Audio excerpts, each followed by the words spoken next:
Saat ku berjalan, kasih-Mu menerangi langkahku. Tak ku bimbang, karena ku tahu Kau bersamaku. Kau lebih tahu yang terbaik bagiku.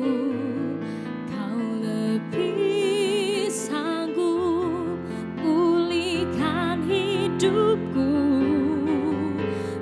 Ku berserah, ku percaya hanya Yesus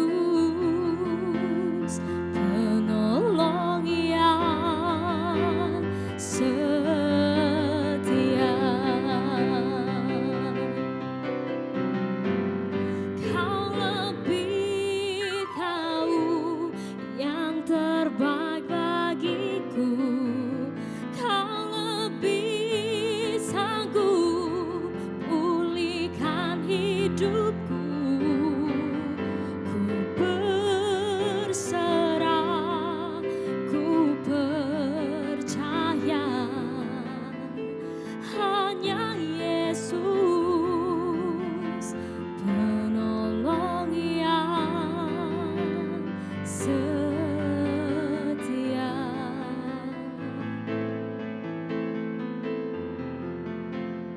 Hanya Yesus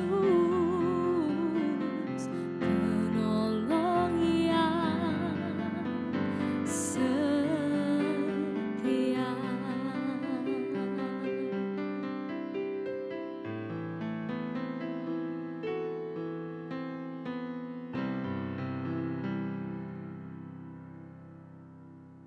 Shalom Bapak Ibu serta saudara-saudara sekalian yang dikasihi oleh Tuhan Yesus Kristus. Pagi hari ini kita akan merenungkan firman Tuhan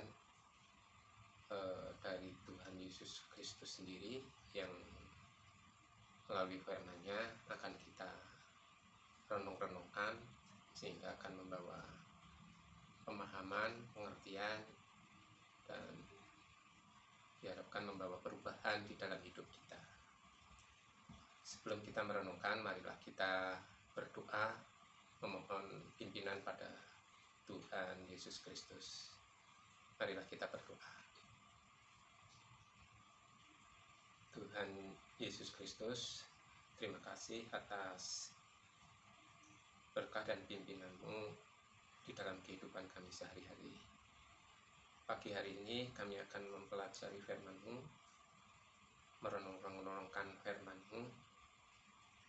Mohon pimpinan-Mu beri kami pengertian, beri kami pemahaman, sehingga akan membawa perubahan bagi jiwa kami, roh kami, dan tubuh kami untuk selalu taat kepadamu. Sepenuhnya kami serahkan ke tangan kuasa-Mu. Di dalam nama Tuhan Yesus Kristus kami berdoa. Terima kasih Tuhan. Amin. Bapak Ibu sekalian beserta saudara-saudara yang terkasih di dalam Tuhan Yesus Kristus, kita akan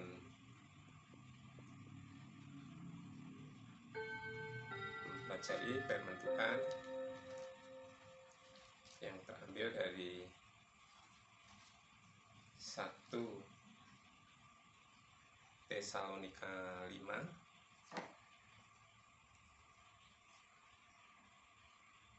ayat yang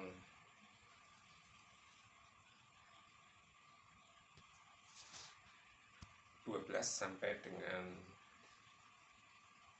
28. Mari kita baca firman Tuhan.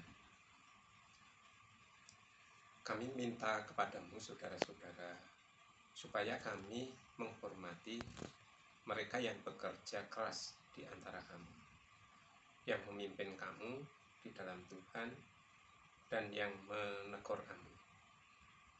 Dan supaya kamu sungguh-sungguh menjunjung mereka dalam kasih karena pekerjaan mereka.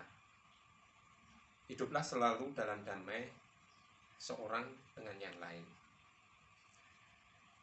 Kami juga menasihati kamu, saudara-saudara, tegurlah mereka yang hidup dengan tawar hati. Belalah mereka yang lemah. Sabarlah terhadap semua orang. Perhatikanlah supaya jangan ada orang yang membalas jahat dengan jahat, tetapi usahakanlah supaya yang baik terhadap kamu masing-masing dan terhadap semua orang. Bersukacitalah senantiasa, tetaplah berdoa, mengucap syukurlah dalam segala hal, sebab itulah yang dikehendaki Allah di dalam Kristus Yesus bagi kamu. Janganlah padamkan roh, dan janganlah anggap rendah nubuat. Ujilah segala sesuatu dan peganglah yang baik.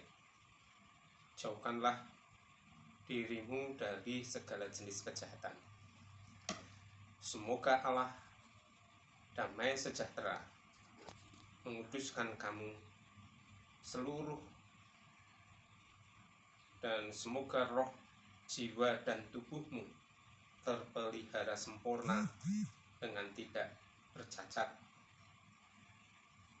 pada kedatangan Yesus Kristus Tuhan kita.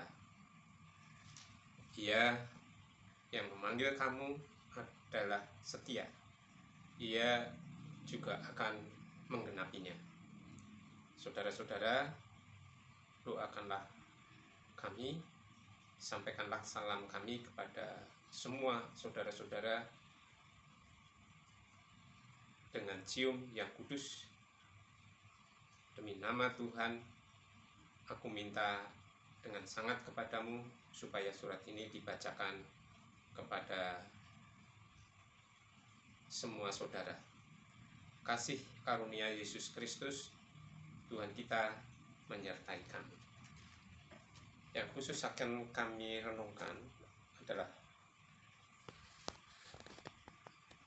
1 Tesalonika 5 ayat yang ke-23. Semoga Allah damai sejahtera menguduskan kamu seluruhnya, dan semoga roh, jiwa, dan tubuhmu terpelihara sempurna dengan tak bercacat pada kedatangan Yesus Kristus. Saudara-saudara yang terkasih di dalam Tuhan Yesus Kristus, kita tahu bahwa kita sebagai orang yang sudah terpilih oleh Yesus Kristus untuk menjadi percaya. Kita tahu kita sudah diselamatkan oleh karya pengorbanan Yesus Kristus di atas kayu salib untuk menebus dosa-dosa kita. Tetapi dalam surat 1 Tesalonika 5 ayat yang ke-23, Rasul Paulus masih menyatakan, semoga Allah damai sejahtera menguduskan kamu. Semoga Allah damai sejahtera menguduskan kamu. Semoga itu mengandung konotasi masih ada kemungkinan kegagalan. Karena kita tahu bahwa Tuhan, Rasul Paulus menyatakan bahwa menguduskan kamu,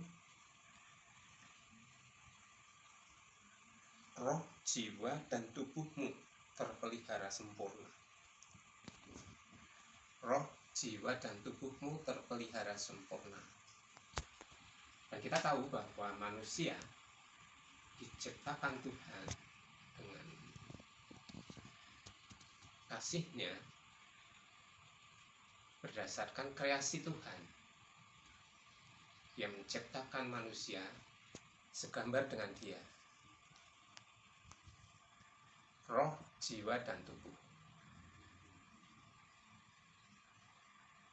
Roh kita ada keterbatasan, jiwa kita ada keterbatasan, tubuh kita ada keterbatasan.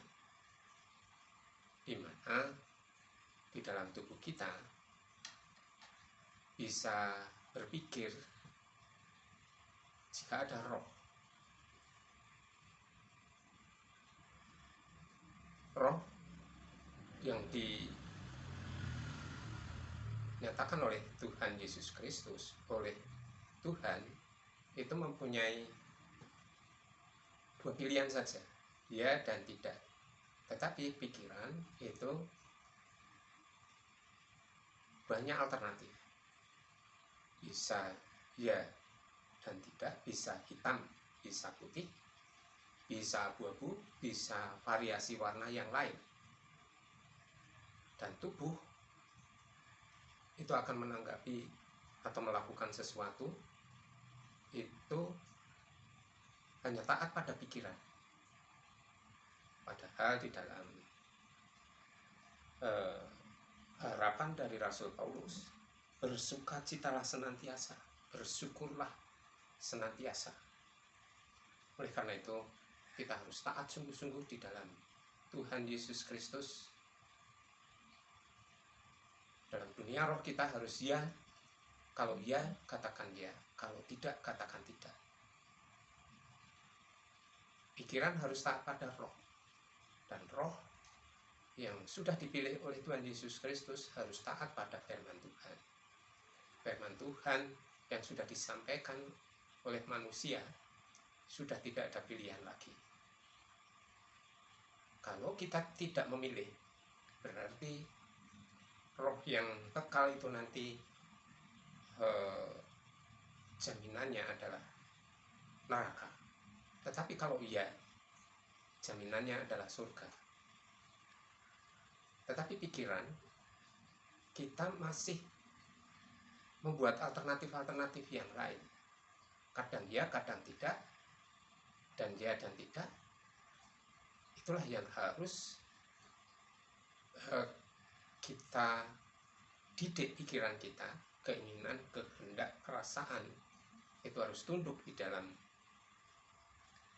roh Kristus yang ada di dalam diri kita, yang memungkinkan untuk menjadi taat karena kasih karunia Kristus Yesus. Oleh karena itu, tubuh kita akan taat saat kita berinteraksi dengan orang lain. Ucapan kita membawa damai sejahtera, seperti kepastian Tuhan itu adalah damai sejahtera. Tindakan kita mendatangkan sukacita bagi orang lain. Interaksi kita bagi orang lain menyelamatkan orang lain.